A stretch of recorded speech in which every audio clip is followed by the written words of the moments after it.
What is nano? Despite its size, you can see the effects of things happening at the nanoscale all around you. They give the sunset its red colour, allow birds to navigate, and help geckos stick to trees. But it's only recently that we've actually been able to see down to the nanoscale. This is Nano You. We humans are strange creatures, aren't we, if we're honest? We like to measure things. Earth's tallest mountains are over 8,000 meters tall. A football pitch is around 100 meters. I myself am about 2 meters when I'm standing up, in shoes. Good afternoon. Ants are a few millimeters long. Skin cells about 30 micrometers. We can't see things this small. A bacterium is about 2 micrometers. Smaller still are viruses and phages. And so we go down to DNA, our molecular blueprints. DNA is 2 billionths of a meter in diameter, or more conveniently, 2 nanometers, the units that we used to measure the building blocks of everything. Welcome to the nanoscale.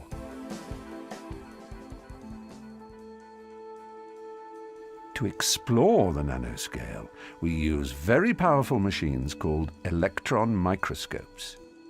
Today we're going to look at two things that you may have seen before. We're going to look at a fly and a coin.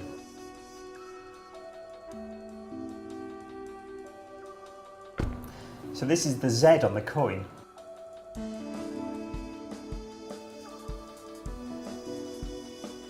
This is the fly's wing.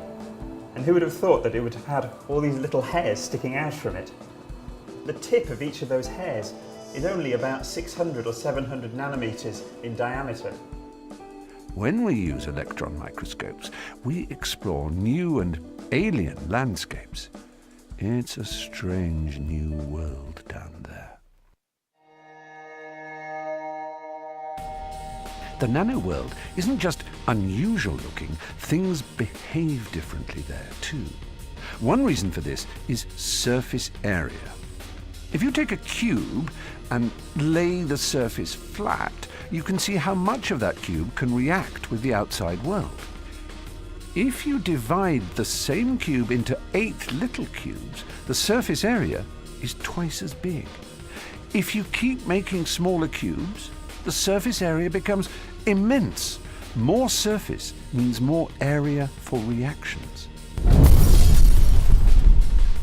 This is why powdered sugar dissolves faster than sugar cubes.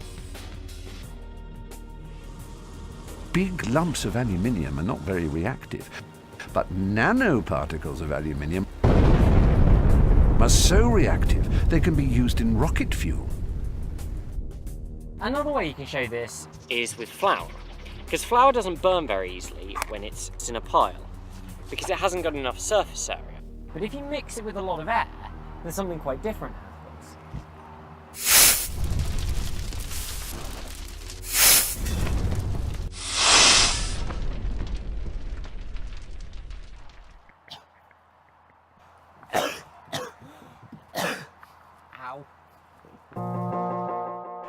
Light also behaves differently as you head down to the nanoscale. White light contains all colors. When particles get really small, they start to bounce only certain colors back, so you see them as those colors. As gold gets smaller, it stops looking gold and instead reflects red, purple, blue, and finally becomes invisible when it's too small to reflect any colors of light that you can see. These strange properties of light can be very useful. Welcome to nature's nano. I've always wondered how butterflies and beetles can make these strong iridescent colors. So if we take a butterfly wing and we put it under a microscope, we see thousands and thousands of small little bright blue scales. Each of these scales is covered by little ridges running across a scale. Each of these little ridges, if you cut right through them, look like a Christmas tree. This structure is finely tuned to reflect only the blue part of light, so the butterfly appears bright blue. If we just replace the air in this nanostructure with a bit of liquid, you'll see that it changes color from bright blue to bright green. It fills in the gaps around the nanostructure and makes it better at reflecting green light. When the liquid evaporates, it returns to reflecting blue. Please, don't squirt butterflies. Life has spent 3.8 billion years finding clever ways to use the nanoscale. Now we can understand nature's nano secrets. We can use them for ourselves.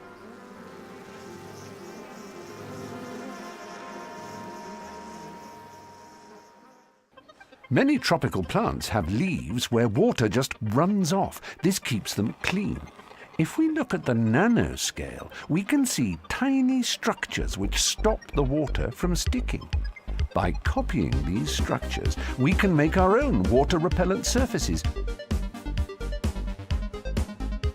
Some that even honey doesn't stick to. Ants have really cool feet. They can stick upside down to surfaces, holding up to 100 times their own weight, without falling down. If we look closely, we see tiny little pads on their feet that help them to stick.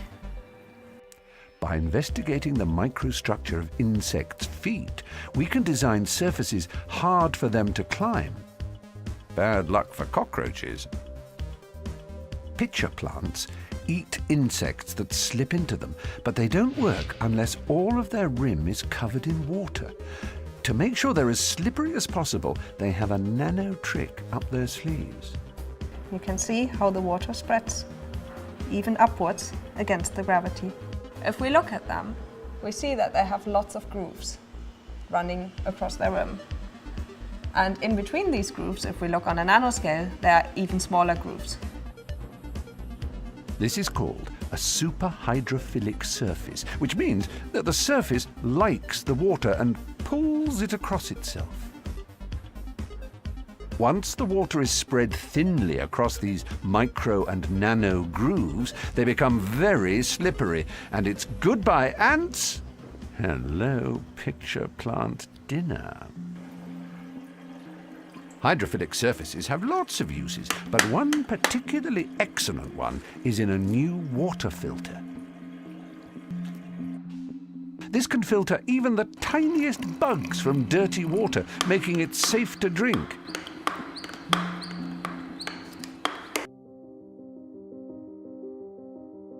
Looking around the natural world is a great way to pick up ideas for things to make ourselves. But with nanotechnology, we can make new structures that nature has never even tried.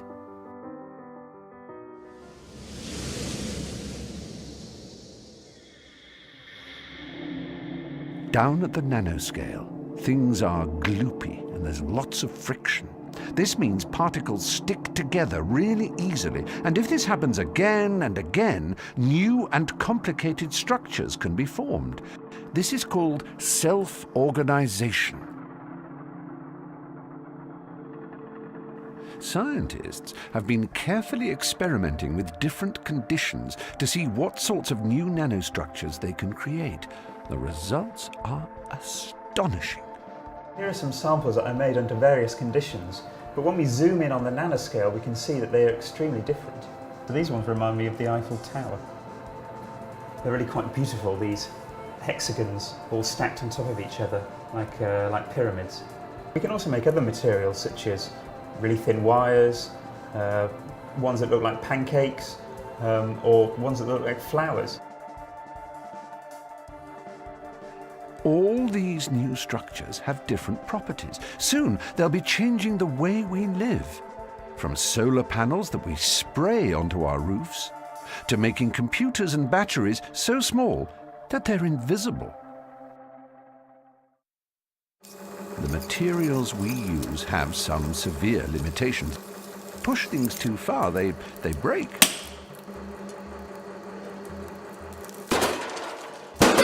But nano researchers are discovering ways around these limitations.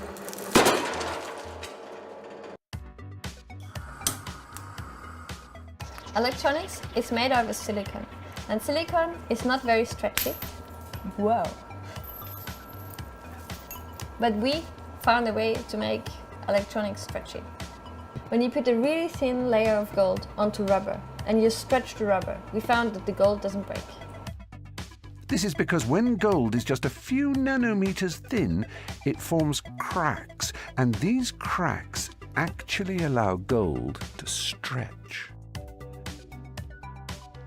That means that in future you can take your mobile phone, stretch it, wrap it around your wrist, or even embed it in your clothes.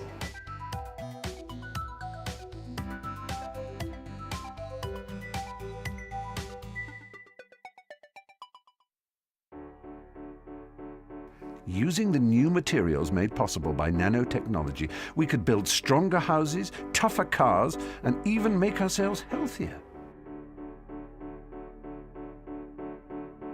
Medical researchers are already looking at using nanoparticles to deliver drugs or to hunt down cancerous tumors. I'm a brain surgeon. It's my job to treat patients with brain tumours. What we would love is some sort of nanoparticle that gets taken up into these tumours that allows us to identify where the tumour cells are. In the future, nanomedicines could patrol your body, hunting down diseases and zapping problems.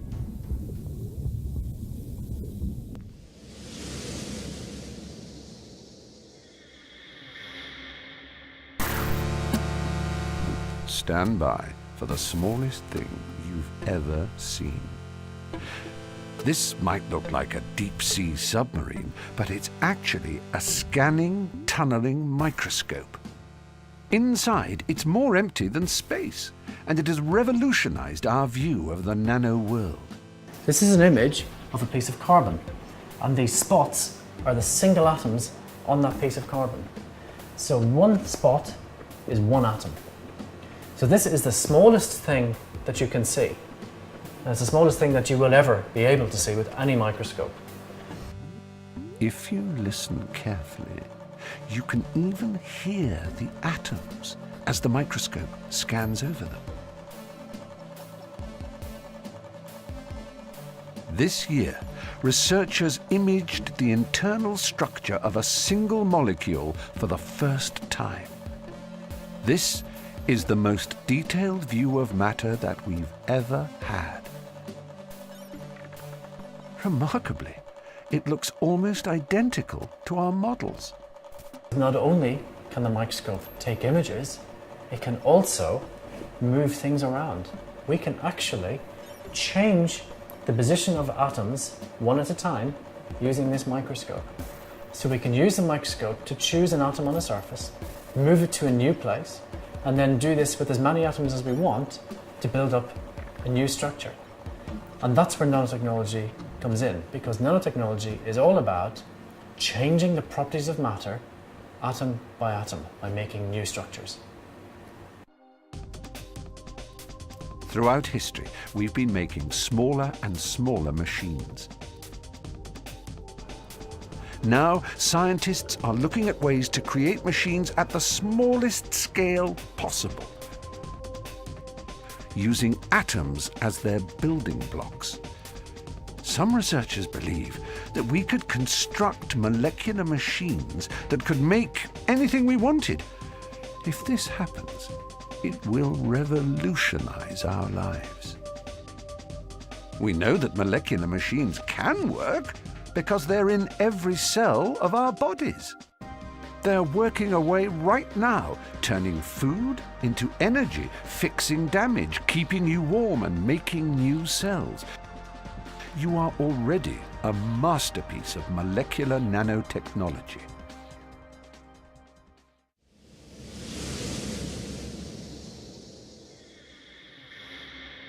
Mark Welland is Professor of Nanotechnology at the Nanoscience Centre of the University of Cambridge. Imagine a small implant which you can think of as being equivalent to your mobile phone that communicates directly with your brain as the internet does currently with the rest of the world. If I want to think a connection with my son who's walking in the Himalayas, I can think the connection, and just as your mobile phone does, it would dial up the device inside my son, and I would talk to him, I would see him, I would feel his emotions. We would be infinitely connected to each other and infinitely connected with all the information that's around us. If this all sounds more like science fiction to you, think how quickly our world is already changing. Someone born in 1930 would never have believed that in their lifetime thousands of people would be flying around the world in metal tubes every day, that men could have walked on the moon, and that you would be able to watch this film on something called the internet. I hope this has given you a taste of a world that's always been around, but that we are only just starting to explore. Many people think that this coming age will be the age of nano. If so, you will be the people to explore it, and what your generation discovers will be perhaps the biggest technological leap in history. It could take you into atoms and beyond the stars. Good luck.